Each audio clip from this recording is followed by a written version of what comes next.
Assalamualaikum warahmatullahi wabarakatuh. Alhamdulillahirabbil alamin alladzi hadana li hadza wa ma kunna linahtadiya laula an hadanallah.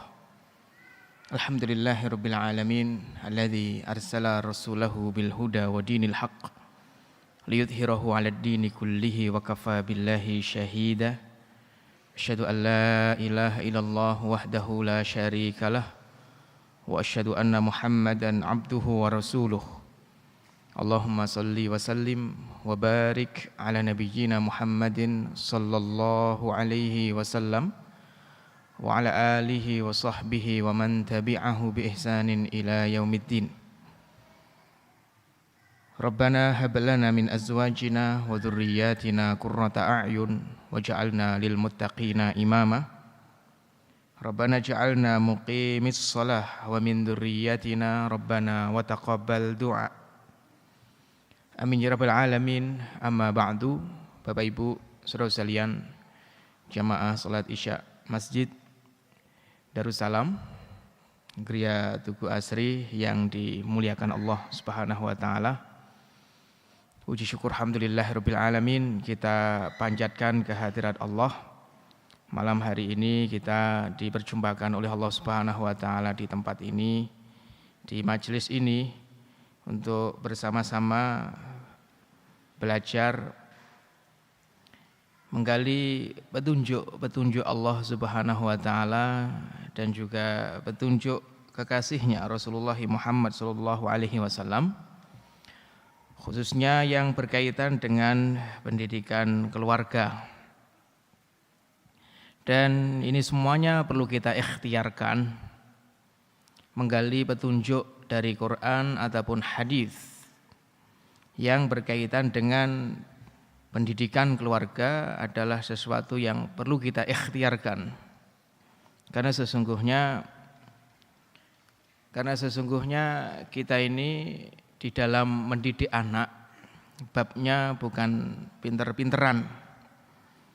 Mana yang paling pinter nanti anaknya pasti lebih benar, kurang lebih begitu. Jadi ternyata didik anak itu babnya bukan pinter-pinteran, tapi didik anak itu babnya adalah bagaimana aktivitas kita dalam mendidik mereka itu sebisa mungkin mengikuti apa yang dicontohkan oleh Rasulullah SAW. Mengikuti petunjuk Nabi SAW.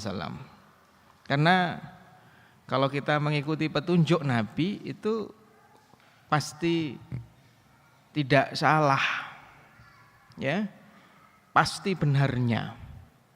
Dan yang lebih penting, kalau kita mendidik keluarga kita sesuai dengan yang dicontohkan oleh Nabi, ya, yang paling penting ini, kita ini akan dicintai oleh Allah Subhanahu wa taala.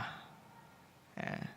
Karena Allah Subhanahu wa taala berfirman, "Qul in kuntum tuhibbunallaha fattabi'uni." Katakan Muhammad, kalau kalian benar-benar mencintai Allah, maka ikuti aku. Nanti apa? Yuhibbukumullah wa yaghfir lakum dzunubakum. Nanti Allah akan mencintai kalian dan Allah akan mengampuni dosa kalian.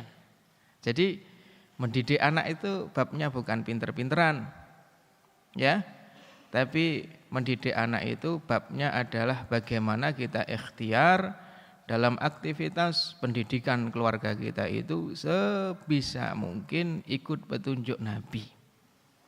Nanti kalau ikut petunjuk Nabi, ya, nanti dapat cintanya Allah, keluarga kita dapat rahmatnya Allah. Kalau dapat cintanya Allah, ya masalah-masalah pasti akan hadir di tengah-tengah keluarga kita. Tapi pertolongan Allah itu cepat sekali menyelesaikan permasalahan tersebut. Ya, mungkin keluarga kita sama seperti keluarga-keluarga Muslim yang lain. Tidak pernah lepas dari namanya masalah. Tapi masalah itu tidak bernilai masalah kalau kita ketika mendapatkan masalah itu dalam keadaan dicintai oleh Allah Subhanahu wa taala. Makanya orang yang paling besar masalah dalam kehidupan ini adalah para nabi. Tapi masalah yang besar dan banyak yang mereka hadapi itu menjadi tidak ada apa-apanya ketika mereka menjalani itu semuanya dengan cintanya Allah Subhanahu wa taala. Gitu ya. Makanya ini yang penting, Pak. Dan ini yang jarang dijadikan sebagai target di dalam tema-tema parenting, di dalam tema-tema pendidikan anak. Gitu ya. Dan ini harus kita jadikan sebagai apa? Sebagai fokus utama kita dalam pendidikan anak. Gitu ya. Baik, Bapak Ibu saudaraku sekalian yang dimuliakan Allah Subhanahu wa taala. Malam hari ini kita akan melanjutkan pembahasan kita tentang pendidikan anak. Terakhir sekitar sebulan yang lalu kita sampai pada pembahasan pendidikan anak di usia 4, 5, dan 6 tahun. Dan kita membahas kebutuhan apa yang paling penting untuk kita tanamkan pada anak di usia itu.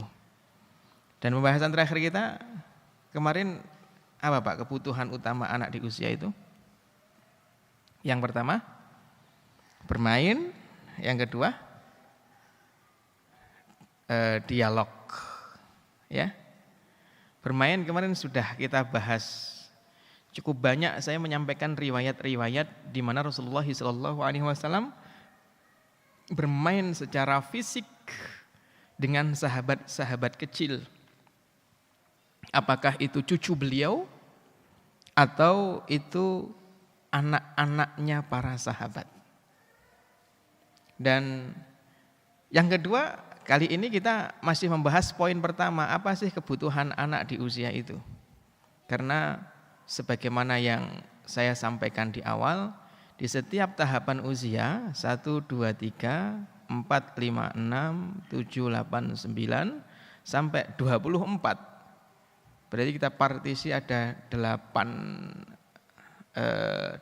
tahapan itu sampai usia 24. Nanti 24 tuh ya gambaran kita sudah siap untuk menikah. Kan gitu. Dan bukan hanya siap untuk menikah, tapi sudah gelisah dengan masalah umat. Gitu. Nah, kalau orang sudah memikirkan masalah umat gitu loh, maka itu artinya dia sudah kokoh untuk urusan internal keluarganya. Ya, dia sudah punya pola. Karena kalau orang ngurusi masih berkutat pada masalah keluarga, itu nanti tema-tema besar keumatan tuh lewat, Pak. Ya, nggak sempat mikir itu, nggak sempat ngurusi itu. Nah, goal kita tuh begitu itu nanti insya Allah. Dan 8 seri itu kan kita bahas setiap tahapan itu 3 pembahasan. Yang pertama kebutuhan utama di tahapan itu. Yang kedua masalah yang perlu kita perhatikan di tahapan itu. Dan yang ketiga nilai apa yang perlu kita tanam di tahapan itu. Nah 4, 5, 6 itu kita masih membahas pembahasan pertama, kebutuhan utama anak di usia itu apa. Nah kemarin kita sampaikan ada 2, 1 bermain, yang kedua dialog. Nah bermainnya sudah kita bahas kemarin, gitu ya. Dan malam hari ini saya ingin menambahkan sedikit beberapa catatan yang saya renungi dan mungkin bisa menjadi renungan teman-teman sekalian, Bapak Ibu sekalian untuk urusan bermain sebelum kita masuk di kebutuhan dialog. Yang pertama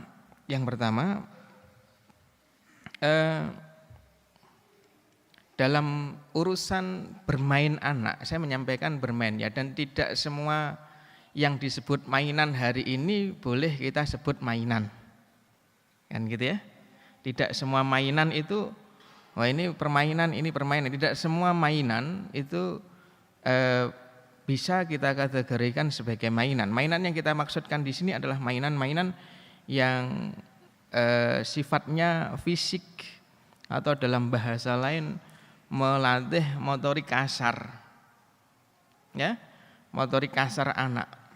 Karena kebutuhannya adalah aktivitas yang sangat banyak. Maka dalam urusan bermain, ya, dalam urusan bermain, makanya mohon maaf seperti gadget, kemudian game watch atau game-game online yang lain, maka itu tidak masuk dalam bermain yang saya maksud kita bahas di fase ini, bukan? Ya, bukan. Maka ada beberapa hal yang perlu kita perhatikan, Pak. Yang pertama, untuk urusan bermain ini sebisa mungkin kita tidak membuat batasan-batasan untuk bermainnya anak. Jadi kalau anak mau bermain itu bukan kita batasi tapi kita arahkan. Gitu ya. Bukan kita batasi tapi kita arahkan. Batasan itu bisa berarti batasan waktu. Mainnya sampai jam sekian aja ya. Nah, gitu. Batasan, Pak. Itu batasan. Dan jelas anak akan berpikir sekian menit itu terlalu cepat. Gitu. Sehingga tidak nyaman menikmatinya itu, gitu ya. Maka arahkan, ya. Bagaimana kita mengarahkan supaya anak waktunya belajar, waktunya sholat, waktunya mandi, gitu. Dan itu semua perlu kita dialogkan, Dan anak di usia 4, 5, 6 sudah siap untuk berdialog, ya. Yang kedua, buatlah program minimal seminggu sekali keluar bersama dengan anak, ya, keluar rumah dengan anak untuk pergi ke tanah lapang, Pak. Ya, kalau di komplek kita ada tempat yang lapang, kita bisa manfaatkan itu, ya.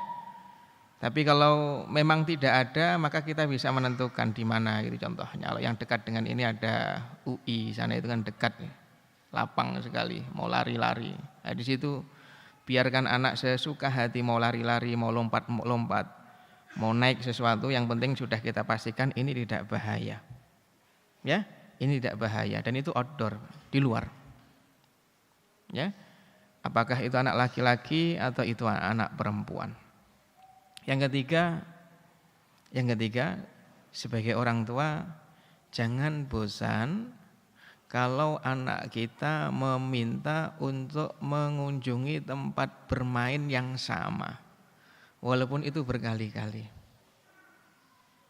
Gitu. Kita sudah nyoba ini, gitu. Kemudian begitu kita jalan lagi, anak kita pengen main itu lagi, ya. Kita ajak lagi, pengen main itu lagi. Lah kita ini kan sebagai orang tua kadang berpikirnya mbok main yang lain saja, biar banyak pengalaman kamu, gitu ya. Tapi di anak tidak bisa seperti itu, ya. Karena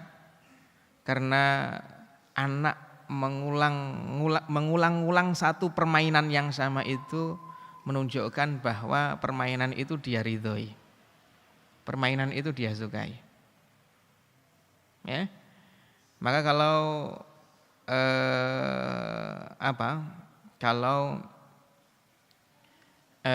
hari ini contohnya minta dibuatin apa biasanya, kalau layang-layang tuh udah nggak lazim di kita ini, apalagi di komplek.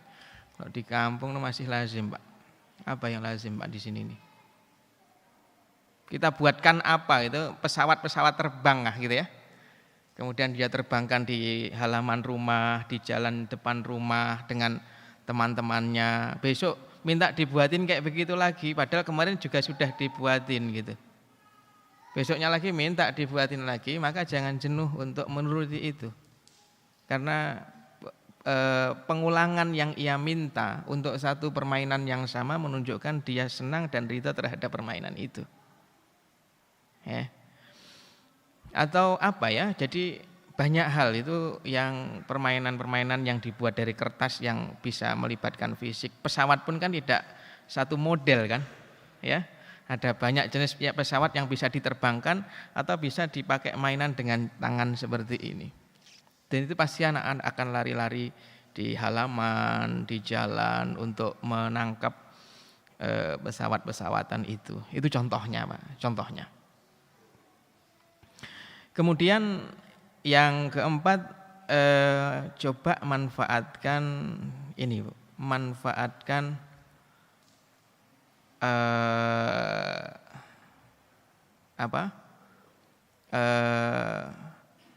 manfaatkan bermain sebagai terapi untuk permasalahan yang kita dapati pada anak kita.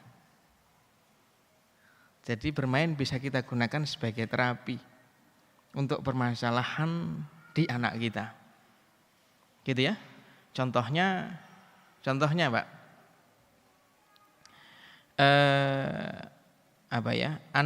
Anak itu ini, anak kita itu contohnya ananiah gitu.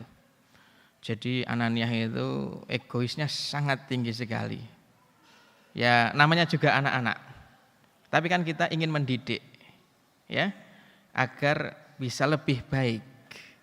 Maka coba ajak untuk main sepak bola atau main apapun yang itu sifatnya beregu, berkelompok. Yang di sana ada kerja tim, ya, ada kerjasama dengan teman-teman yang lain. Yang untuk sampai tujuan dia tidak bisa sendirian. Ya, dan permainan-permainan yang dilakukan oleh anak kita juga bisa kita gunakan untuk ngetes sedang ada masalah apa di hati anak kita itu. Ya. Kalau kita punya cucu sedang ada masalah apa di jiwa cucu kita itu. Contohnya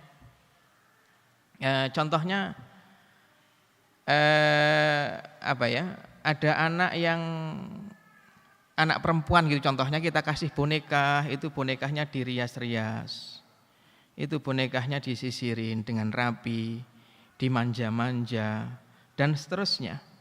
Kenapa? Karena itu yang ia rasakan dan itu yang ia dapat dari ibunya.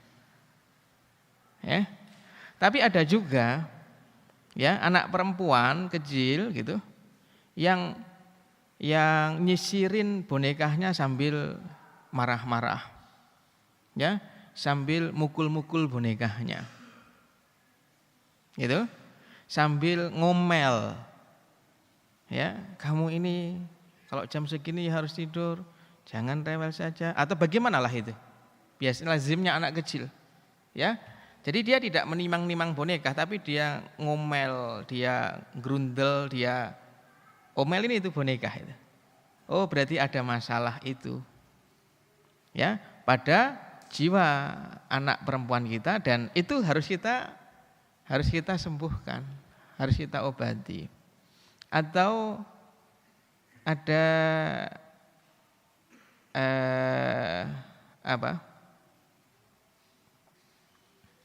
ada anak laki-laki itu contohnya dia ngambil sapu milik mamanya, kemudian sapunya dinaikin, Pak. Ya, sapunya dinaikin begitu, jalan-jalan gitu. Ya, kemudian sambil jalan dia tengok kiri kanan, sambil mulutnya mencoba untuk bersiul walaupun tidak keluar, gitu. Kenapa? Karena mendapati orang tuanya ketika mengendarai kendaraan seperti itu. Ya, mengendarai kendaraan seperti itu. Ya, ada juga satu lagi yang main mobil-mobilan, motor-motoran, tapi sambil jalan dia caci maki, contohnya keluar kalimat-kalimat kotor dari mulutnya. Gitu. Atau iya dia lewat temannya lagi main padahal tidak sedang main dengannya, tapi dia main sendiri. Tapi begitu lewat temannya dia tunjuk, dia ucapkan kalimat kotor. Atau ketemu boneka dia tunjuk, dia ucapkan kalimat kotor. Atau ketemu tiang dia tunjuk, dia ucapkan kalimat kotor. Atau ketemu benda apapun dia tunjuk, dia ungkapkan kalimat kotor. Karena melihat kita seperti itu. Ini namanya memanfaatkan permainan untuk apa? untuk mendeteksi sebenarnya apa yang sedang terjadi pada jiwa anak kita. Dan itu macam-macam, ya, dan itu macam-macam. Ya nanti ada yang mencoba untuk menggambar gambar yang indah, gitu ya, menggambar rumah, gitu. Kemudian digambar ada gambar orang dewasa dikasih jenggot, gitu. Kemudian ada gambar pakai jilbab dewasa. Kemudian ada gambar kecil 2. Ketika disuruh nunjuk, ini siapa? Oh ini kakak. Ini siapa? Ini adik. Oh ini adalah bunda. Yang ini contohnya itu. Contohnya ini adalah kakek. Ya, dia tidak mengatakan ini ayah itu. Kenapa? Karena ayahnya sering di luar. Gitu. Dan mamanya tidak mendekatkan sosok ayah itu pada sang anak. Contohnya begitu itu. Loh, ayah mana? Contohnya begitu. Ayah lagi di luar. Nah, hal-hal yang demikian itu berarti ada muskilah, ada fenomena, ada gejala dalam jiwa anak. Ya. Nah, kita harus memanfaatkan itu, Pak. Sehingga sosok ayah belum kuat pada diri anak, berarti harus kita kuatkan lagi. Ayahmu tuh begini, dan seterusnya. Kan gitu. Karena kalau riwayat itu benar, karena ada 2 riwayat, Pak. Ya, Nabi Ibrahim itu kan ketika Nabi Ismail masih kecil, Nabi Ibrahim itu kan adanya di Palestina, Nabi Ismail adanya di Mekah. Walaupun ada riwayat yang mengatakan Nabi Ibrahim mengunjungi Nabi Ismail itu setiap sore dengan menggunakan buruk. Contohnya gitu. Tapi itu pun juga riwayat Israiliyat, la nusaddiq wa la nukadzib.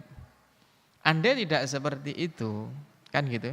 Tapi lihat bagaimana peran seorang Hajar yang bisa menanamkan dan mendekatkan sosok Nabi Ibrahim yang sangat kuat pada diri anaknya, yaitu Nabi Ismail. Sehingga kuat sekali itu sosok ayah Ibrahim pada diri Nabi Ismail itu sangat kuat sekali. Bahkan dalam riwayat disebutkan ketika nanti dewasa Nabi Ibrahim berkunjung ke rumah Nabi Ismail dan ternyata enggak ada Nabi Ismail, yang ada istrinya. Kemudian tanya, gimana hidupmu? Hidupku sangat berat dan seterusnya. Kurang lebih begitu itu. Lalu apa? Lalu ya udahlah, nanti kalau suami mau pulang suruh dia mengganti teras rumahnya atau palang pintunya dan seterusnya. Kurang lebih begitu. Itu begitu Nabi Ibrahim pulang. Setelah itu tidak lama kemudian Nabi Ismail pulang ke rumah. Istrinya belum ngomong, tapi Nabi Ismail sudah merasa kayaknya ada ayahnya yang baru saja datang. Kayak gitu tuh gimana? Kok bisa tahu gitu loh? Kan gitu ya? Dari mana ada kalau tidak ada kebiasaan yang sangat kuat yang ditangkap oleh Nabi Ismail dari sosok ayah yang didekatkan oleh ibunya. Makanya ini penting, Pak. Gambar apa gitu contohnya.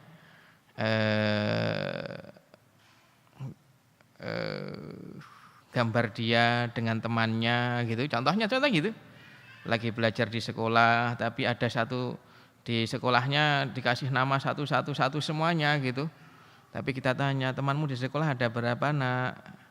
Ada 7. Loh, ini kamu gambarnya kok cuma 6 gitu, yang enggak ada siapa gitu. Barangkali ada masalah ya dalam jiwa anak kita dengan yang tidak digambar itu gitu.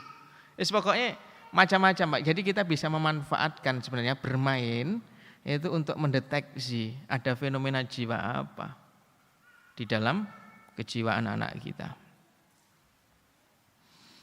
Dan Bapak Ibu saudara sekalian yang dimuliakan Allah Subhanahu wa taala, itu beberapa hal yang berkaitan dengan bermain sebagai pelengkap apa yang saya sampaikan pada pertemuan sebelumnya. Dan berikutnya kita akan membahas kebutuhan utama di anak usia 4, 5, dan 6 tahun selain bermain yaitu berdialog. Ya, berdialog. Bapak Ibu, saudara sekalian yang dimuliakan Allah Subhanahu wa taala, anak di usia ini terkadang menolak sebuah pemikiran yang itu sudah absolut, itu sudah saklek. Terkadang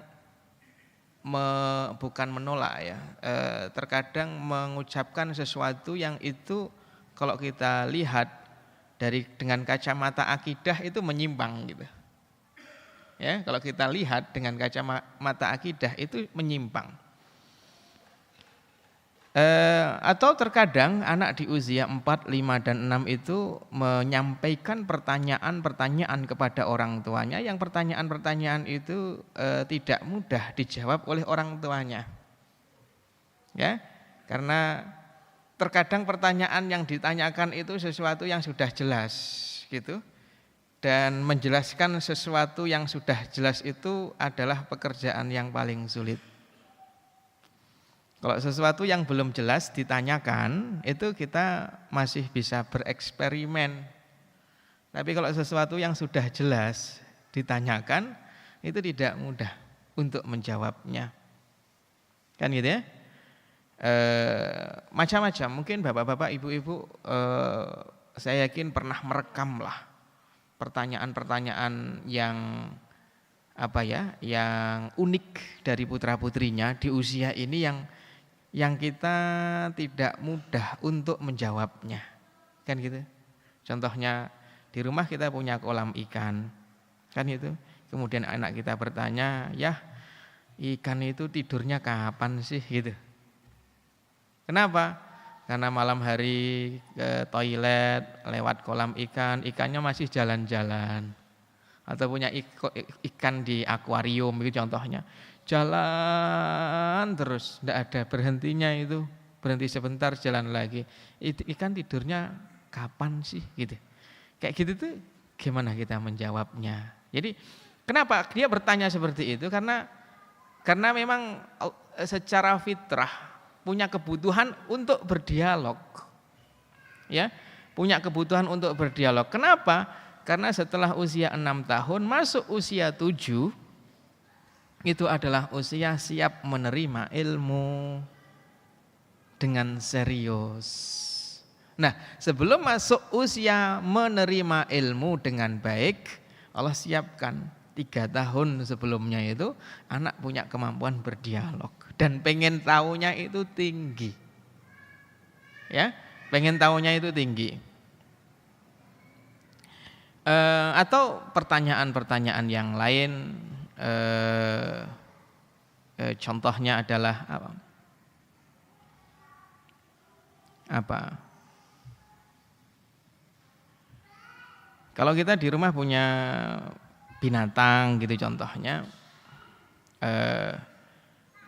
beberapa varian burung kayak saya itu di rumah itu. Mungkin anak akan bertanya, kenapa yang ini makannya kok buah-buahan, yang ini makannya biji-bijian, kok enggak sama? Padahal dua-duanya sama-sama burung, gitu contohnya itu Pak. Ya, jadi hal-hal yang hal-hal yang sudah lumrah itu masih ditanyakan lagi dan itu tidak mudah untuk menjawabnya. Maka ladeni Pak.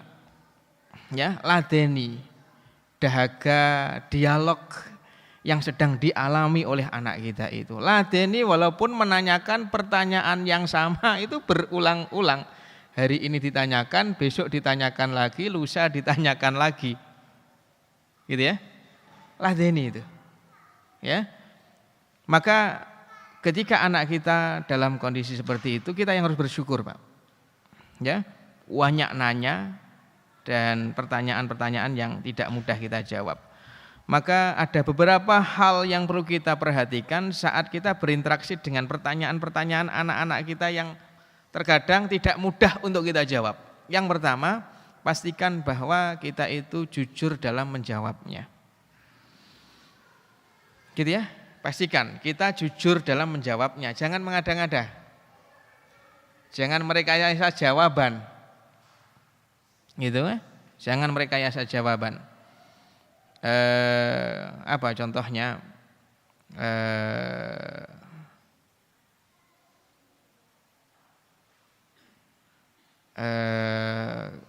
Gimana sih didik bayi lahir kan gitu ya. Kan gitu. Karena kita tidak punya ilmu atau ya tidak punya ilmu yang tepat untuk menyampaikan peristiwa ibu melahirkan yang sesuai dengan tingkatan akal anak gitu. Maka atau kita tidak telaten meladeni, akhirnya kita mengatakan ya keluar dari perut. Gitu Pak. Keluar dari perut jadi ibu itu merem, tiba-tiba dedek bayinya keluar, dibawa bidan atau dokter terus dipangku sama ibu. Contohnya atau apalah gitu. Kita harus jujur, kunu shadiqin, jujur dalam menjawab pertanyaan anak. Ya. Di rumah kita punya ayam yang sedang bertelur. Kemudian bundanya beli telur di toko. Dia mengatakan, "Bunda, kenapa telur yang dibeli di toko ini tidak menetas seperti telur yang ada di sarang ayam itu, yang ada di tarangan ayam?" Contohnya begitu, karena anak apa saja akan dia tanyakan. Gitu ya. Dan itu kadang tidak kita duga-duga pertanyaan-pertanyaan seperti itu. Maka kalau kita tidak tahu gitu, jangan merekayasa. Ya, jangan merekayasa. Nah, yang kedua dalam berinteraksi dengan pertanyaan-pertanyaan anak yang sulit itu bisa kita manfaatkan untuk mendekatkan anak terhadap sumbernya ilmu, yaitu buku. Ya. Jadi ketika contohnya anak bertanya tentang kapan ayam itu tidur, atau kenapa pesawat itu bisa terbang. Contohnya begitu. Kenapa kok bisa terbang? Gitu. Kadang kita mikir karena punya sayap gitu. Lah punya sayap kalau nggak ada mesinnya juga nggak bisa terbang. Karena punya mesin, ada mesin tapi tidak sesuai dengan dengan sistem penerbangan yang ada di pesawat juga nggak bisa terbang, karena motor juga punya mesin tapi nggak bisa terbang. Kan kita itu kalau mau menjawab sesuatu kan terlalu banyak yang harus kita hadirkan gitu loh. Nah akhirnya kita susah untuk menjawab kenapa pesawat itu bisa terbang. Kan gitu.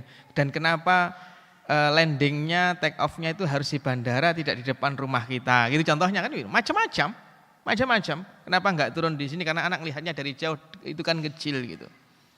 Maka ketika kita tidak menemukan jawabannya karena terlalu kompleks keilmuan yang tidak kita ketahui di otak kita, ya sudah, itu momentum untuk mendekatkan anak terhadap sumber ilmu, yaitu buku. Ajak anak ke toko buku, kemudian belikan buku tentang penemuan-penemuan di dalam sejarah Islam itu, kan gitu ya. Siapa yang menemukan pesawat terbang pertama kali, Abbas bin Firnas, bagaimana proses dia itu terinspirasi untuk membuat pesawat terbang dan seterusnya. Ceritakan itu, nanti dahaga dialognya itu akan terjawab. Ya, nggak tahu apa lagi beli buku, nggak tahu apa lagi beli buku, gitu ya. Ya memang harus mengeluarkan banyak uang, tapi tidak ada masalah karena pendidikan itu long life, seumur hidup. Ya, selama kita masih hidup maka wajib pendidikan anak itu. Ya, maka yang penting apa sih? Yang penting anak itu terbangun pola, kalau nggak ngerti buka buku, nggak ngerti buka buku, nggak ngerti buka buku. Itu loh pola yang ingin kita tanam di anak itu begitu itu. Ya. Sehingga pengetahuan anak kita itu dibangun di atas ilmu, bukan dibangun di atas dugaan. Kemudian berikutnya, saudara sekalian yang dimuliakan Allah Subhanahu wa taala, dalam urusan dialog dengan anak, yang perlu kita perhatikan yang ketiga adalah kalau anak kita tidak mengajak kita berdialog, maka balik kita yang mengajak anak kita untuk berdialog. Ya, saya menyampaikan usia 4, 5, 6 itu lazimnya anak apa saja ditanyakan. Gitu ya. Bahkan kita sudah buru-buru mau berangkat masih juga ditanya. Gitu. Padahal sudah mau terlambat itu penerbangan itu contohnya, mau ke bandara tapi anak kita masih nanya saja kapan pulang. Nanti kesananya pakai apa, sama siapa, dan seterusnya nanya gitu, kayak ibunya, karena ibunya suka nanya kalau kita mau kemana-mana.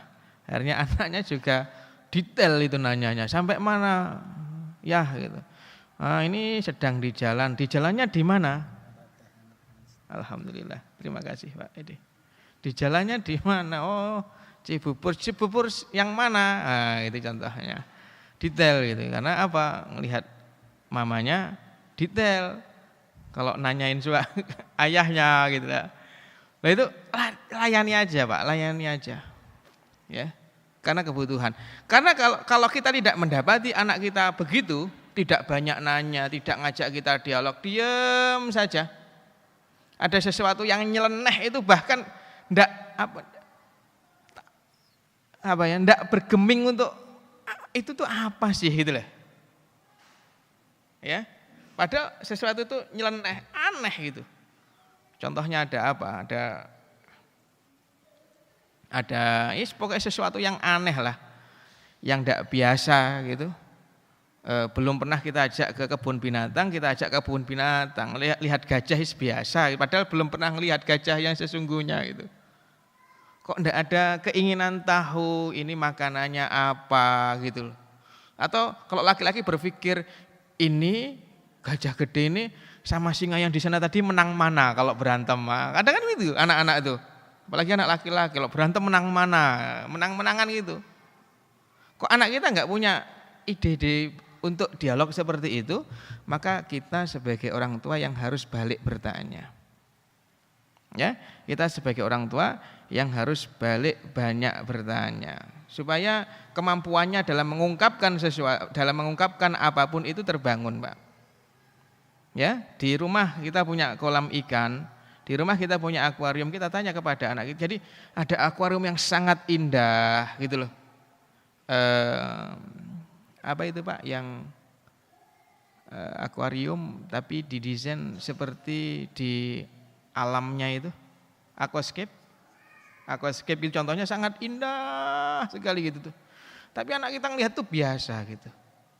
Coba kita ajak duduk di samping akuarium agak lama, kita nanya, balik tanya gitu, kenapa ikan kok enggak tenggelam ya Dek, gitu. Ya kenapa ikan kok bisa bernafas ya di air gitu. Sedangkan kamu kalau keramas saja susah karena takut air masuk hidung, gitu contohnya. Jadi kita dekatkan itu Pak, kita pancing.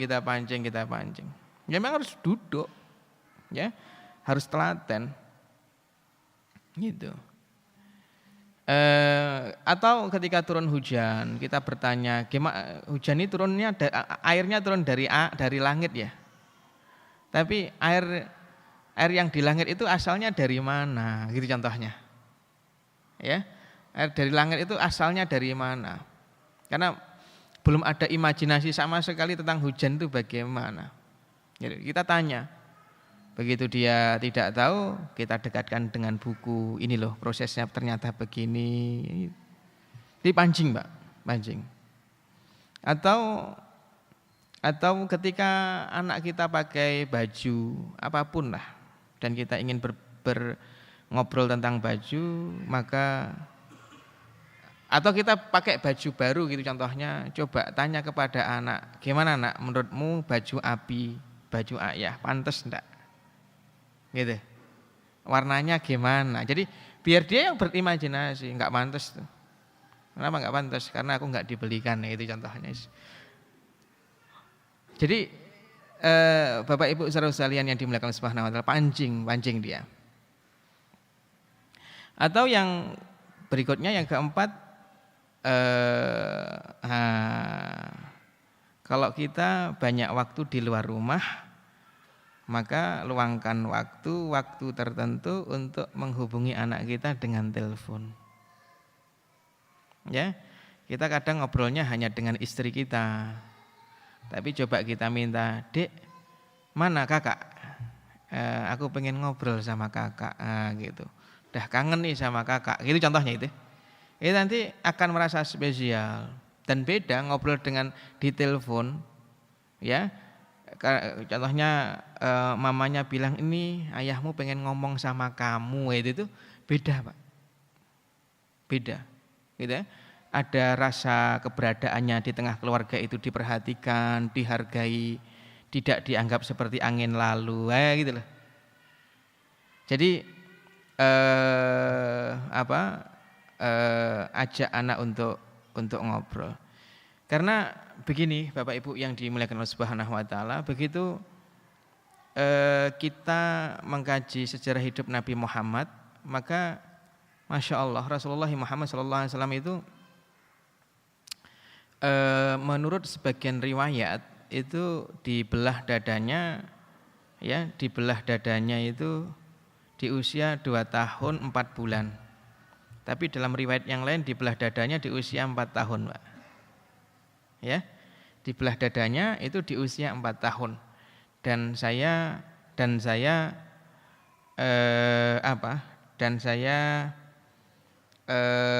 menduga kuat yang di usia 4 tahun itu yang lebih kuat daripada yang 2 tahun 4 bulan. Kenapa?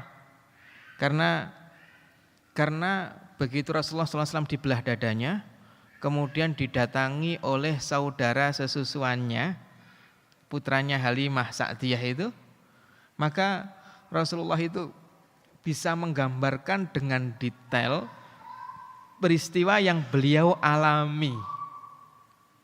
Ya. Kepada Halimah Sa'diyah itu detail loh, Pak. Nanti silahkan Bapak Ibu membuka riwayatnya itu dalam Sirah Ibnu Ishaq atau Sirah Ibnu Hisham, gitu ya. Itu riwayatnya seperti apa? Lihat kalimat Nabi ketika menjelaskan kepada Halimah Sa'diyah. Ya, ketika aku bermain, tiba-tiba aku didatangi oleh 2 orang yang berbaju putih, gitu loh. Ya, kemudian membaringkanku di bawah pohon. Setelah itu mereka mengeluarkan panci yang berisi air, lalu membelah dadaku, lalu mengeluarkan, mencuci dan seterusnya. Dan itu Nabi itu bisa menceritakan itu dengan sangat baik gitu. Dan itu di usia di bawah 5 tahun. Ya, itu di usia di bawah 5 tahun. Jadi itu luar biasa, Pak.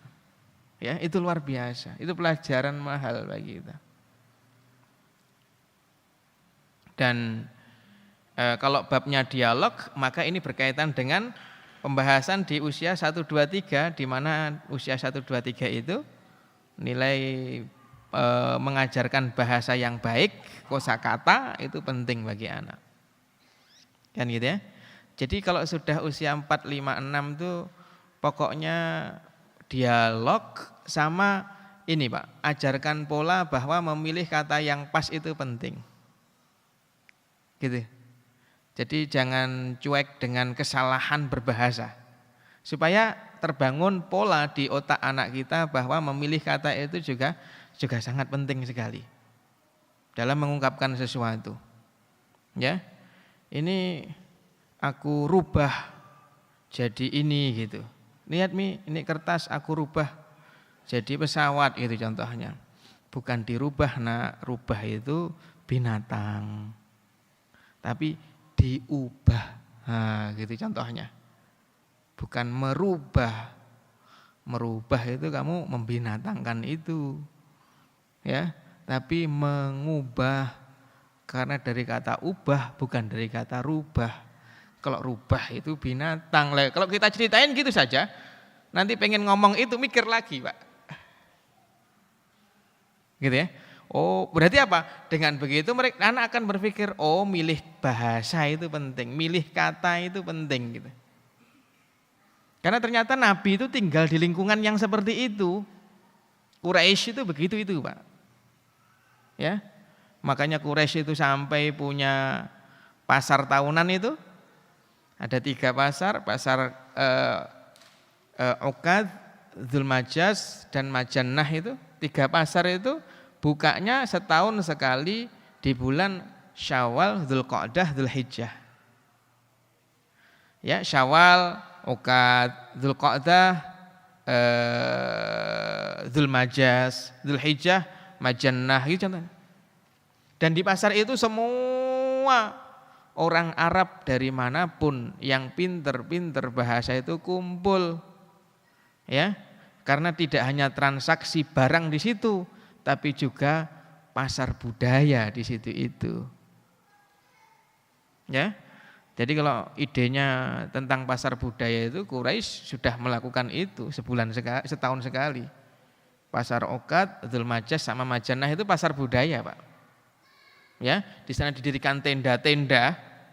Kemudian penyair-penyair datang menyampaikan syair-syairnya. Lah disitulah orang-orang Quraisy itu memilih kalimat-kalimat baru yang indah, Pak, untuk dijadikan sebagai kosakata.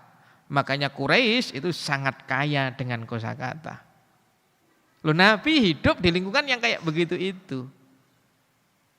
Ya, di lingkungan yang kayak begitu itu. Makanya Nabi faham gitu loh. Ya, Nabi faham kabilah ini gaya bahasanya begini, pilihan katanya begini, kabilah ini begini, kabilah ini. Nabi faham, Pak. Sehingga ketika didatangi oleh Jibril, kemudian Jibril mengatakan, wahai Rasulullah, sesungguhnya Allah menyuruhmu untuk membacakan Al-Quran dengan 1 huruf. Nabi mengatakan, ya, Nabi mengatakan bahwa menyampaikan keberatannya kalau Quran cuma dibaca dengan 1 huruf, Pak. Akhirnya sampaikan kepada Allah, ya, untuk ditambah lagi. Jibril datang, Allah menyuruhmu untuk membacakan Quran kepada umatmu dengan 2 huruf. Nabi mengatakan, masih ditawar lagi sama Nabi. Kenapa? Karena Nabi faham bahasa, Pak. Jadi dalam mengucapkan 1 kata, yakul gitu contohnya, yakulu makan itu 1 kabilah dengan kabilah yang lain berbeda-beda. Gitu. Dan Nabi faham karena Nabi dari kecil sudah luar biasa hidup di tengah masyarakat yang pilihan bahasanya itu luar biasa. Gitu. Sampai Jibril datang 7 kali dan terakhir ya Allah menyuruhmu untuk membacakan Quran dengan 7 huruf. Nanti para ulama membahas 7 huruf itu artinya 7 itu angka antara 6 dan 8 atau 7 itu bilangan tak terbatas. Kan gitu. Kita kalau pusing suka bilang pusing 7 keliling. Padahal muternya belum tentu 7 kali. Gitu. Saking banyaknya gitu ya. Saking banyaknya. Nah, kata 7 itu kalau dalam penggunaan Arab sering digunakan. Kalau satuan 7, kalau puluhan 70, kalau ratusan 700, kalau ribuan 7.000 atau 70.000. Itu biasanya menunjukkan bilangan tak terbatas. Kayak Rasulullah mengatakan, aku itu sehari istighfar ya sebanyak 70 kali. 70 itu bisa berarti bilangan yang tidak berbatas. Kan gitu loh. Jadi akhirnya dengan 7 huruf itu kenapa? Karena Nabi faham ada kabilah ya Badui itu satu rumah dengan rumah yang lain kan jauh-jauh, Pak. Ya. Satu rumah dengan rumah yang lain itu jauh-jauh karena jauh gitu loh. Maka 1 huruf dengan huruf yang lain pun harus sangat jelas. Gitu loh. Kalau yakulu ya yakulu gitu contohnya. Kalau a'anzartahum ya a'anzartahum. Kenapa? Karena orang Badui itu satu tenda dengan tenda yang lain jelas sehingga ngerti ini dengan ini. Tapi begitu Quraisy yang tinggal di kota, ya, dan nanti para ahli qiraat mengatakan yang sering membaca Quran dengan imalah itu adalah orang Quraisy itu. Kenapa? Karena dekat rumah mereka dan cepat dalam menyampaikan informasi. Kadang angdzartahum, tidak angdzartahum, tidak yakulu tapi yakulu. Kan begitu. Jadi itu diketahui Nabi karena Rasulullah itu hadir dari lingkungan masyarakat yang sangat memperhatikan bahasa, gitulah. Makanya ini yang perlu kita teladani dari Nabi kita, Pak. Ya, kita teladani dari Nabi kita. Baik, Bapak Ibu saudara sekalian yang dimuliakan Allah Subhanahu wa taala, ini pembahasan pertama untuk kebutuhan anak di usia 4, 5 dan 6. Selanjutnya kita akan masuk di pembahasan tentang perkara apa yang perlu kita waspadai di anak usia 4, 5 dan 6. Sebelum kita masuk di sini mungkin ada yang ingin bertanya, saya persilahkan. Iya, silahkan Pak. Ada bisa bantu mic?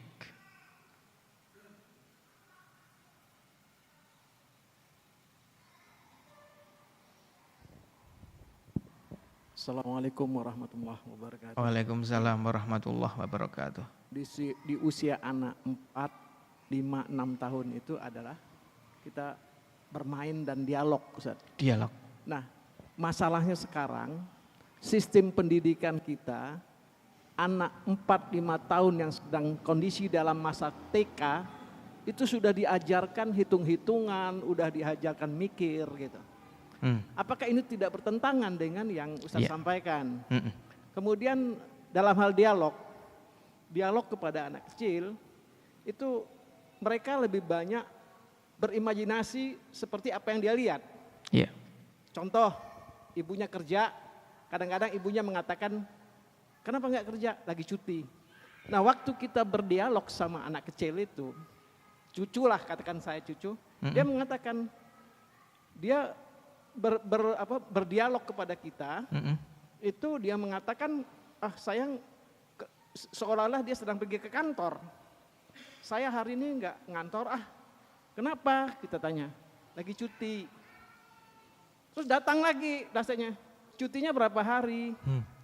Seminggu, dia bilang. Jadi kalau adik cuti seminggu, kerjaannya nanti numpuk. Kita bilang begitu kan, dialog begitu. Iya. Dia kembali tanya, numpuk itu apa? Iya. Itu yang jadi satu ya, itu yang saya hadapi. Kemudian lagi kalau kita lihat seperti keberadaan Nabi Ismail yang Ustadz contohkan tadi dengan kedatangan ayahnya, dia tahu apakah itu bukan karena wahyu?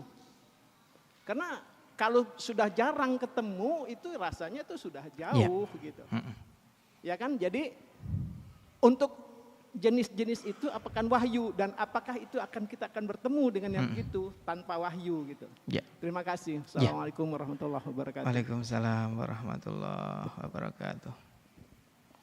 Baik, yang pertama tadi tentang dialog dengan cucunya tadi ya Pak ya. Karena memang dialog dengan anak kadang apa Pak? Anak itu mengejar terus apa yang kita sampaikan dan terkadang terkendala bahwa kosakata yang kita sampaikan itu belum masuk gitu, belum difahami dengan baik gitu oleh anak, dan memang kebutuhannya adalah imajinasi itu gitu Pak. Gitu ya. Sehingga kemarin saya menyampaikan itu bagaimana Nabi Muhammad memilihkan kalimat yang pas untuk Abu Umair ketika main burung itu, ketika burungnya mati itu. Jadi kalimatnya pendek, kemudian Abu Umair itu faham dan seterusnya. Dan ketika contohnya yang tadi Bapak sampaikan, Masya Allah itu memang cucu yang pintar Pak, insya Allah. Begitu nggak ngerti numpuk itu apa, memang kita yang perlu menyederhanakan itu Pak. Gitu.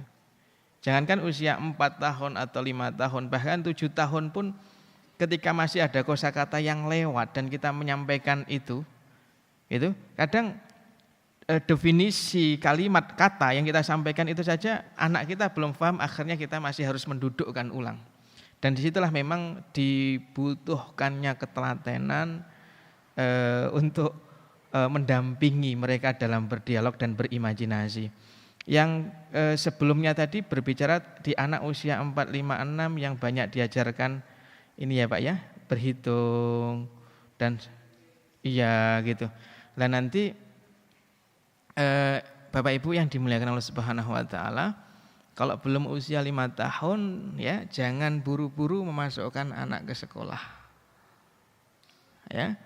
Karena kebutuhannya adalah kasih sayang, pelukan, obrolan dengan bapak dan ibunya lebih tinggi daripada kebutuhan yang lain. Gitu. Masalah nanti anak saya terlambat, yang lain sudah pada bisa 5 kali 5, 25, 10 tambah 2, 12 dan seterusnya di usia 4 tahun, 4 tahun setengah gitu, anak saya belum bisa. Tidak ada masalah. Karena tidak bisanya itu bisa dia pelajari dengan cepat di usia 7 tahun nanti. Tapi hilangnya kasih sayang di usia sampai 6 tahun susah untuk ditambal sulam setelah lewat 6 tahun. Gitu ya. Makanya jangan tergesa-gesa untuk mengajarkan yang seperti itu. Kalau sifatnya sangat dasar sekali dan anak pengen tahu gitu tentang berhitung dan memang anak pengen tahu gitu.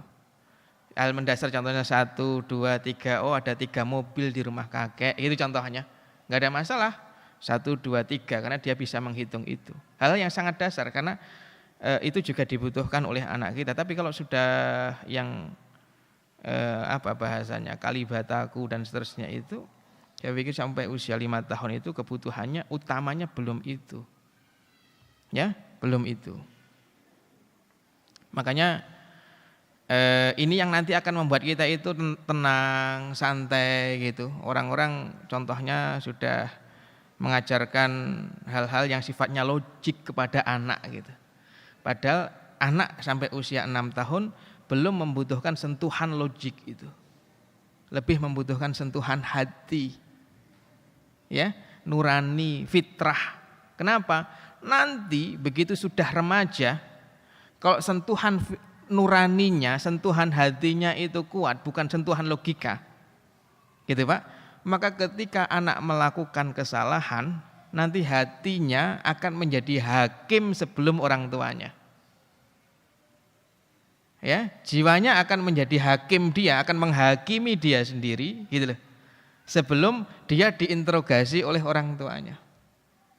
Makanya nanti dalam pendidikan ada pentingnya menghidupkan hati supaya hati itu menjadi kontrol bagi anak kita.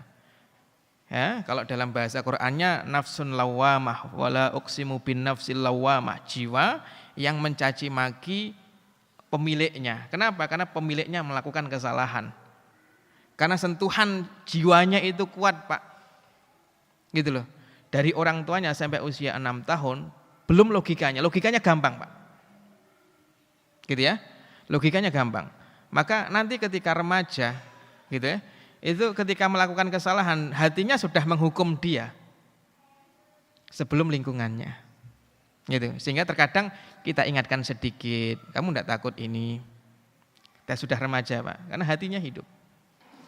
Maka tahapan ini yang perlu kita tapaki dengan sabar memang. Kemudian yang ketiga terakhir tadi, nama Ismail dengan, itu bahasanya anasa Pak. Anasa itu apa ya, kalau jadi gini, kayak anasa itu tuh mengetahui sesuatu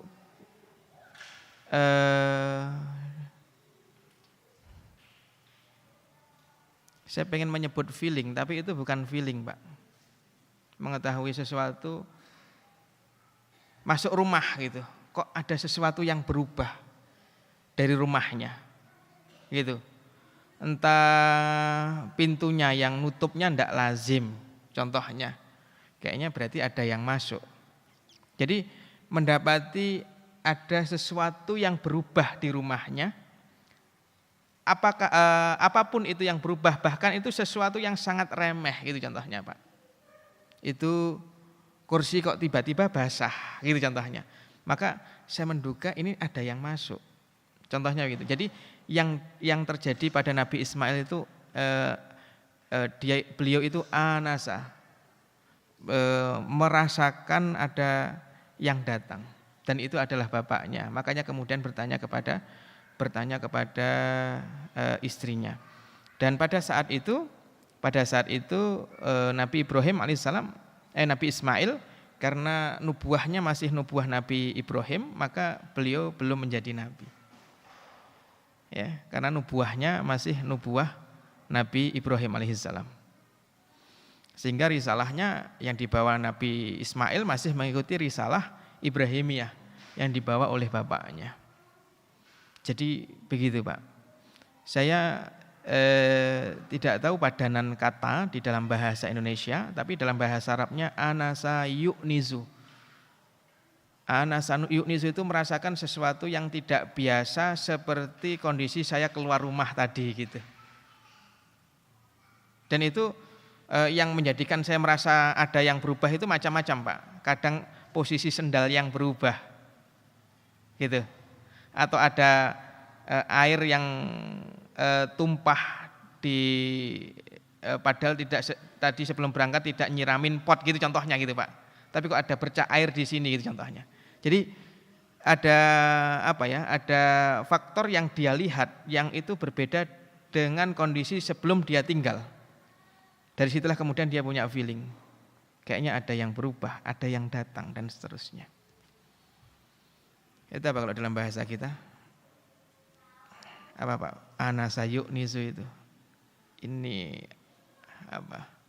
Kalau feeling bukan feeling, karena feeling itu enggak ada indikator apa-apa yang dia lihat, dia cuma merasa dia akan begini gitu saja. Tapi Nabi Ismail tahu ada sesuatu yang berbeda di rumahnya dengan sebelum dia keluar rumah. Gitu. Wallahualam bishawab. Wallahualam bishawab. Ada lagi pertanyaan? Oh ya, silakan Pak. Pak Agus. Assalamualaikum warahmatullahi wabarakatuh. Waalaikumsalam warahmatullahi wabarakatuh. Pertanyaan satu. Ya. 1A.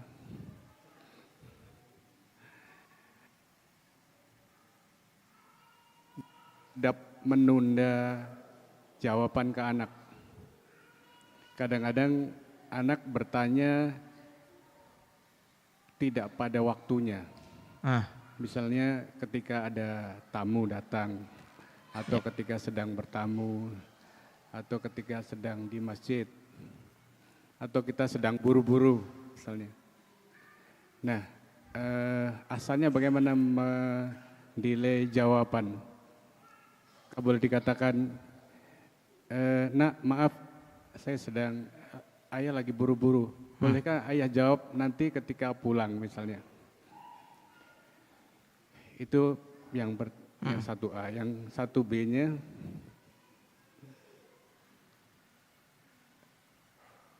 belajar membaca itu seyogyanya di usia keberapa? Karena tadi kan disampaikan ketika ada pertanyaan kita arahkan untuk ke toko buku misalnya. Iya. Ini nyambung dengan yang 1A.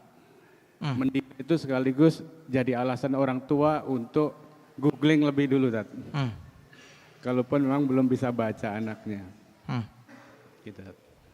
Kemudian yang ketiga, atau 1C-nya, apakah jawaban itu seyogyanya diarahkan untuk menanamkan tauhid pada usia itu?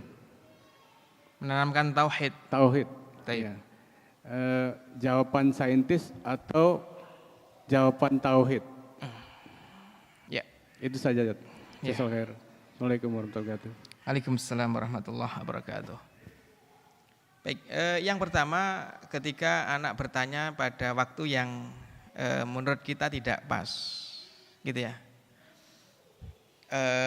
Sama seperti dalam perjalanan malam ini Pak, saya dari Keranggan ke sini, ba'da maghrib berangkat, kemudian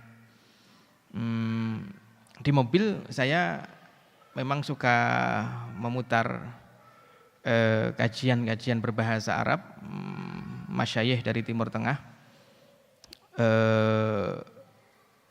Lalu anak saya yang paling kecil tuh baru saja pulang camping dan ingin menyampaikan beberapa pengalaman yang ia dapat, bisa membuat tenda dan seterusnya waktu camping itu. Hanya karena saya sedang fokus Pak, ya, karena ada tema yang bagi saya di tema ini sering sekali orang salah memahami, gitu. Sering sekali orang salah memahami. Kemudian saya tanggapi Pak, ya, saya tanggapi semampu saya, bahkan saya beberapa kali mengulang untuk menit yang sama, karena lewat terus dan ini sangat krusial Pak, ya. Tidak sedikit dari umat muslim yang salah memahami tentang hadis itu. Saya sedang menyimak penjelasan hadis sebenarnya. Lalu saya tanya, kemudian dia tanya, kemudian saya komentari, ya, semampu saya, sampai pada akhirnya saya minta tolong kepada istri saya untuk menjelaskan kepada anak saya bahwa abinya sedang belajar, gitu. Begitu sudah sampai pintu keluar tol Cisalak, saya matikan, ya, saya matikan. Baru kemudian saya ajak untuk ngobrol. Tadi kamu diajarin apa oleh ustadzmu, kan gitu Pak. Jadi tidak ada masalah, yang penting jangan dicuekin. Ya. Kenapa? Nanti setelah ini kita akan bahas perkara apa yang paling bahaya di anak usia 4, 5, 6. Nanti akan kita bahas Pak, bahwa ketika anak ingin ngomong kemudian kita mengatakan, maaf ya nak, Abi sedang belajar. Maaf ya nak, Abi sedang ada tamu. Maka sebenarnya anak sedang belajar, oh kalau ada tamu tidak boleh begini. Oh kalau abinya sedang belajar, kita tidak boleh begini, gitu Pak. Jadi itu juga bagian dari pola pembelajaran untuk anak kita, sehingga anak kita ngerti adab, gitu. Jadi tidak apa-apa, tapi sampaikan bahwa abi sedang begini, ayah sedang begitu, dan seterusnya. Jangan dicuekin, gitu ya. Lalu yang kedua tentang awak tadi,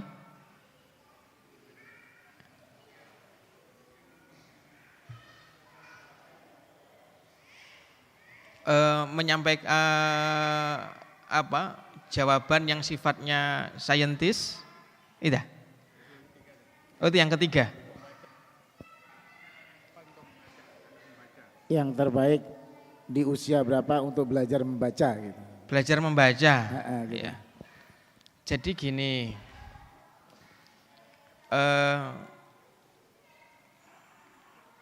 beda antara belajar membaca dengan belajar gemar membaca, gitu Pak. Orang sering sekali terlalu kaku pada masalah belajar membaca, gitu ya, sehingga punya target-target tertentu, dan karena terlalu kaku akhirnya anak pun tidak menikmati itu dalam belajar, gitu. Anak saya di usia sebelum usia sekolah, sebelum 5 tahun Pak, tiga-tiganya sudah selesai membaca Latinnya. Jadi begitu usia 5 tahun masuk sekolah, itu PR-nya tinggal hijaiyah, Arabnya, gitu Pak.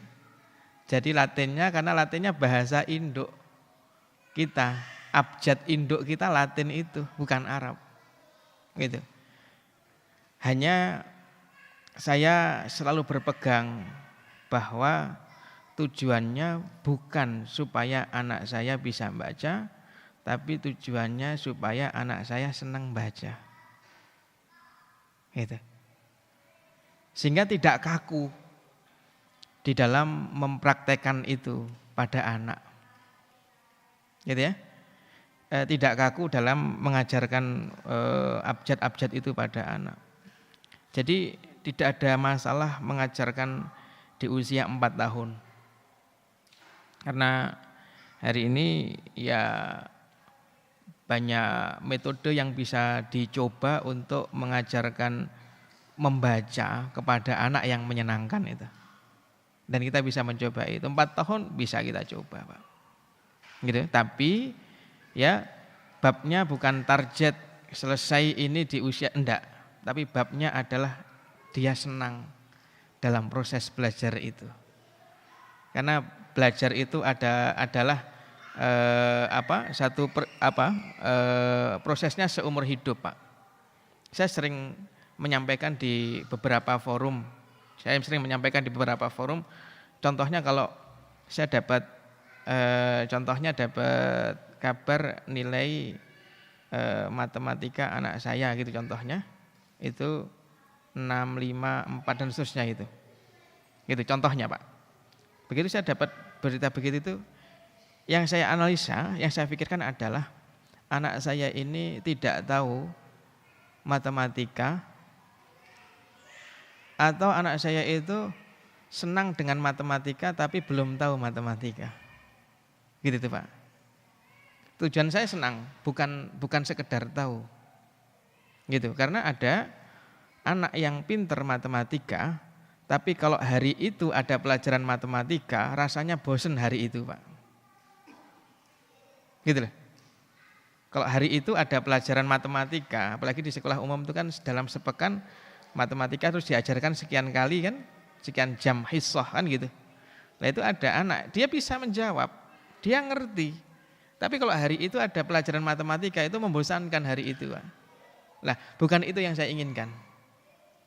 Gitu ya. Jadi mendingan walaupun tidak tahu tapi dia menikmati karena beda. Dia sangat menikmati itu matematika, dia sangat menikmati itu berhitung tapi dia belum tahu. Cuma begitu sudah kita kasih tahu senangnya minta ampun. Wah, ada rumus yang cepat begini loh, Nduk. Ya Nak. Ini hari ini kan banyak smart solution itu, Pak, untuk menghitung matematika biar cepat itu bagaimana gitu loh. Begitu kita kasih tahu, gitu ya Bi ya, seneng banget gitu, Pak. Lah, yang saya cari senangnya itu loh, Pak. Orientasi saya senangnya itu, bukan sekedar bisanya. Termasuk di urusan membaca tadi itu ya. 4 tahun bisa kita mulai. Ya. Baik, kemudian pendekatan untuk jawaban anak di usia 4, 5, 6 itu apa? Khatibin nasa biqadri uqulihim. Ajaklah bicara orang sesuai dengan kadar akal mereka. Sering sekali ini disalahartikan bahwa anak usia 4, 5, 6 itu tidak bisa mencerna hal-hal yang sifatnya akidah, tauhid, ghaib gitu, sehingga semuanya harus konkret. Contohnya begitu itu. Dan itu adalah sesuatu yang tidak benar, tidak pas. Nyatanya anak kita itu di usia 4, 5, 6 kalau melihat Superman yang bisa terbang gitu ya, padahal hanya menggunakan kain yang ditaruh di belakang kan gitu, sehingga dia minta dibelikan baju yang sama dengan bajunya Superman yang ada bikininya tapi tidak bisa terbang. Tapi dia tetap mempercayai itu Superman bisa terbang. Contohnya begitu. Itu kan perkara yang sebenarnya ghaib. Gitu loh. Tapi dipercayai oleh anak kita bahwa dia bisa terbang, tapi bisa terbangnya itu ghaib gitu. Jadi ada kekuatan-kekuatan ghaib yang menjadikan Superman itu bisa terbang dan itu dipercaya oleh anak usia segitu itu. Ini bisa mukul dari jauh, musuhnya dari jauh langsung mati. Anak kita percaya saja bahwa dia punya kekuatan yang tidak nampak. Gitu loh. Sehingga nanti di usia 7, 8, 9 saya akan membahas itu adalah usia di mana anak kita sangat religius, maka jawaban-jawaban yang sifatnya pendekatan ketauhidan, akidah dan seterusnya itu sangat masuk di situ itu.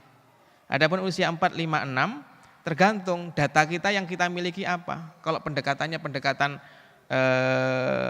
ketuhanan gitu contohnya, sampaikan saja sesuai dengan kadar anak kita. Kan gitu. Kok hujan bisa turun dari atas ya Bi ya? Iya, karena yang menurunkan Allah gitu. Itu yang menurunkan Allah. Itu kan jawaban jawaban tidak saintis itu. Kalau saintis itu bukan begitu gitu. Ya, padahal itu juga saintis kalau kita mendudukkan saintis itu apa gitu loh. Nah, tapi kalau kita punya data, iya nak itu ada air panas, kena panas, menguap, kemudian menggumpal jadi dan seterusnya gitu. Coba tuh. Oh, mamamu lagi masak air tuh di belakang, lah lihat tuh tutupnya, itu air pada nempel di atas semuanya. Gitu contohnya gitu Pak. Kita juga bisa sesimpel itu. Jadi mau pakai jawaban ini atau jawaban itu nggak ada masalah. Gitu ya. Tapi kalau kita pakai pendekatan agama, jangan kecewa kalau anak kita responnya biasa. Pakai jawaban saintis juga jangan kecewa kalau anak kita responnya enggak wah gitu, enggak gitu loh. Biasa saja, jangan kecewa Pak. Karena memang dia bertanya hanya sekedar bertanya saja, bahkan jawaban tidak sesuai dengan pertanyaannya pun, yang penting nyerempet gitu aja. Itu sudah memuaskan anak kita. Nanti usia 7, 8, 9 nanti akan kita bahas di mana anak di usia itu punya kekuatan religius yang sangat tinggi, yang kalau kita ajak ngomong dengan sudut pandang, kalau hari ini orang mengatakan sufistik begitu itu, dia akan terima itu Pak. Dia akan fahami itu. Begitu ya. Nah, wallahu a'lam bishawab. Baik. Satu lagi sebagai penutup.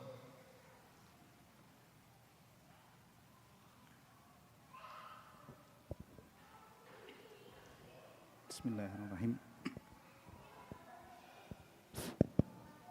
Ya Ustaz, ada 2 pertanyaan Ustaz. Ya, yang pertama. Yang pertama, dialog antara Luqman dengan anaknya Ustaz. Ya. Di ayat 13. Ya. Idza qala Luqmanu li ibnihi wa huwa ya'izuhu ya bunayya la tusyrik billah inna syirka la zulmun azim. Ya. Jadi ini kan dialog tentang tauhid Ustaz ya. Yang ingin saya tanyakan, begitu dalamnya nasihat seorang ayah kepada anaknya dengan kalimat penutup itu inna syirka la zulmun azim. Ya. Jangan mempersekutukan Allah. Nah, kira-kira usia anaknya Luqman ini sehingga Luqman berdialog seperti ini, kira-kira usia berapa Ustaz? Sehingga kita sebagai orang tua untuk dialog-dialog seperti ini tepatnya kita tempatkan posisi anak kita di usia berapa, itu yang pertama. Yang kedua, ini terkait dengan dialog juga. Tadi Ustadz juga menyinggung, Ustadz Herpi menyinggung bagaimana dialog Nabi Ibrahim kepada menantunya. Di dalam riwayat dikatakan paling tidak ada 3 kali.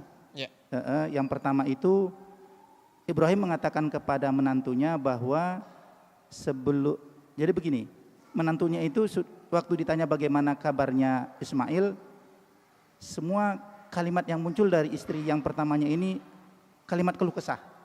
Kami susah dan seterusnya. Jadi ada satu pesan yang disampaikan Nabi Ibrahim kepada menantunya ini karena tidak ketemu dengan Nabi Ismail. Ya. Tadi Ustadz juga menyinggung dengan kata-kata ganti palang pintu. Nah, itu yang pertama. Ya. Yang kedua, setelah ternyata Nabi Ismail menangkap itu untuk menceraikan istrinya. Ya. Tadi mungkin hampir sama pertanyaannya. Padahal kita tahu bahwa Nabi Ibrahim itu jarang sekali ketemu dengan anaknya, tapi mengapa Nabi Ismail bisa menangkap itu, dan itu kan suatu keputusan yang sangat fatal saat kalau ternyata salah begitu. Ya. Apakah ini wahyu? Tapi sepertinya tidak begitu. Bagaimana kita bisa menanamkan hal seperti ini kepada anak kita? Ada kalimat-kalimat yang sebetulnya kiasan tapi tepat sasaran kepada anak kita, kita mencontoh antara dialog dengan Ibrahim dengan Ismail ini Ustaz. Bagaimana kita menanam pola-pola seperti itu? Ada bahasa-bahasa yang sebetulnya kiasan tapi itu tepat. Karena kalau salah pastikan fatal akibatnya Ustaz. Mohon penjelasannya. Assalamualaikum warahmatullahi wabarakatuh. Waalaikumsalam ya warahmatullahi wabarakatuh.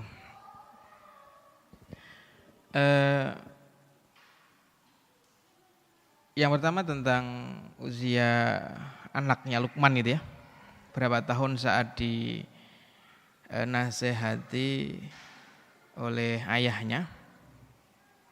Maka saya belum mendapatkan riwayat apakah itu hadis Nabi atau itu riwayat Israiliyat yang menjelaskan tentang usia anaknya. Gitu. Menjelaskan tentang usia anaknya, tapi gitu.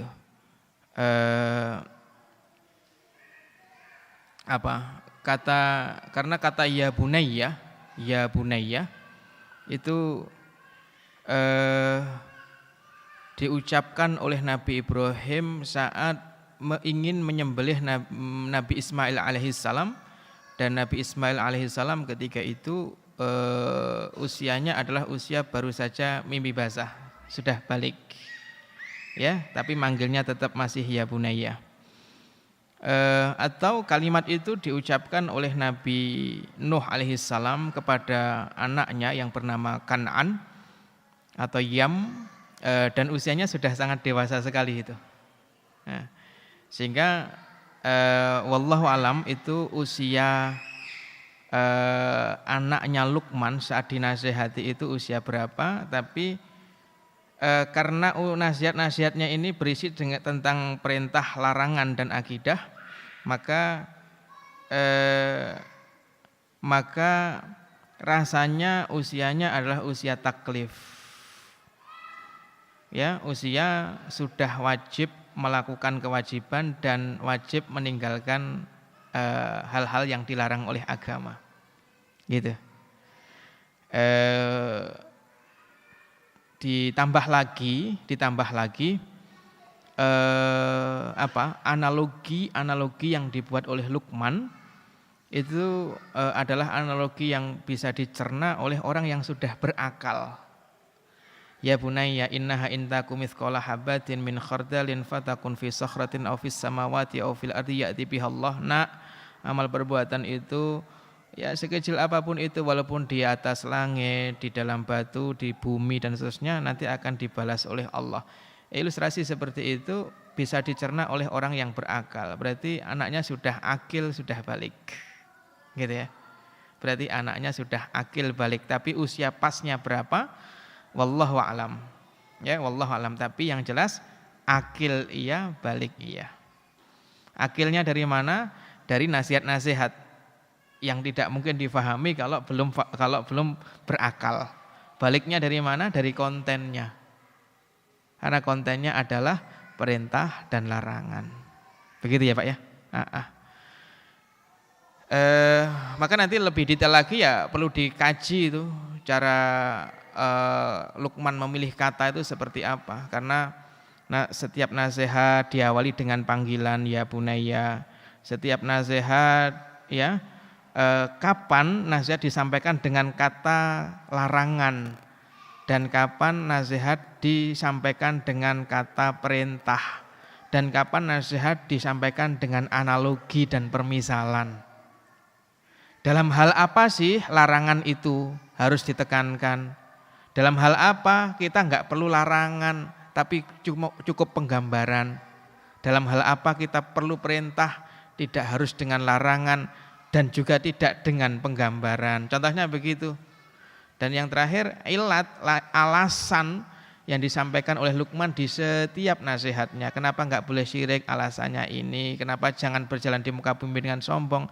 Alasannya ini. Kenapa kita harus hati-hati dengan amal perbuatan sekecil apapun itu? Alasannya adalah ini. Kenapa jangan mendengakkan dagumu? Alasannya ini. Kenapa jangan meninggikan suaramu? Alasannya ini. Jadi reason, alasan di setiap perintah, larangan, dan nasihat itu selalu disampaikan oleh Luqman kepada anaknya. Gitu ya. Berarti anaknya masih perlu disuapin itu Pak. belum dewasa yang bisa berpikir. Ya, maksudnya berpikir itu apa ya, kayak orang dewasa kayak usia 30 tahun belum gitu kayaknya. Karena masih kayak dituntun gitu. Kamu la tusyrik billah, seolah-olah. Makanya ulama tafsir mengatakan la tusyrik billah, kayak Syekh Mutawalli Sya'rawi dalam Khawatir Asy-Sya'rawi menyampaikan ketika Luqman mengatakan la tusyrik billah inna syirka la dzulmun adzim. Janganlah kamu menyekutukan Allah. Kenapa Luqman mengatakan sesungguhnya menyekutukan Allah kezaliman yang besar? Seolah anaknya bertanya, "Yah, kenapa saya enggak boleh menyekutukan Allah?" Gitu, Pak. Ya, wala tusair khaddaka linnasi wala tamshi fil ardi maraha. Nak, kamu jangan dengakkan dagumu ketika ketemu orang, jangan berjalan di muka bumi dengan sombong.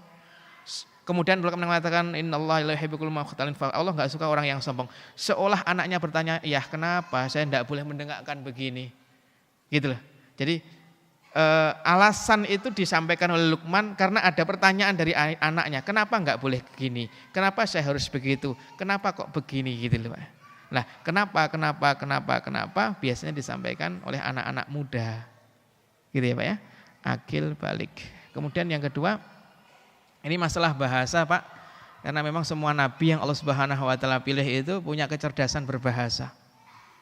Ya, mustahil nabi Allah utus tidak punya kecerdasan. Karena tugas utama mereka adalah tabligh, menyampaikan risalah dari Allah Subhanahu wa taala.